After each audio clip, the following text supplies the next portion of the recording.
I believe that all of you see the meeting that some of the Yoruba group are doing, that the Igbos must leave Lagos in this month.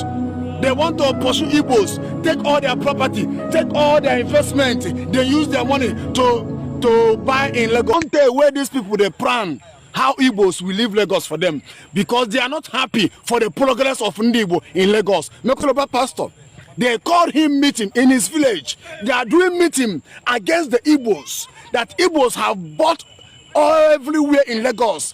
They are not happy for the progress of Igbo in Lagos. So they are doing that meeting against one tribe called Igbos in Lagos. They are planning how they will take all the property that Igbos bought in Lagos.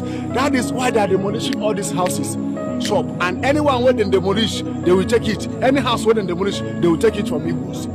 If you listen to the video that is trending online that Igbos must leave Lagos, you will hear what that guy said, that all the property, all the lands they bought in Lagos, they will leave it and go because they are not happy for the progress of Igbo. The Igbos did not force them to sell their land to them.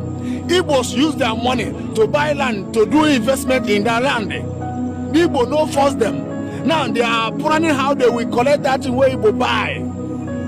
This is a wickedness. But I'm saying it that one day Igbo will leave Lagos for you people.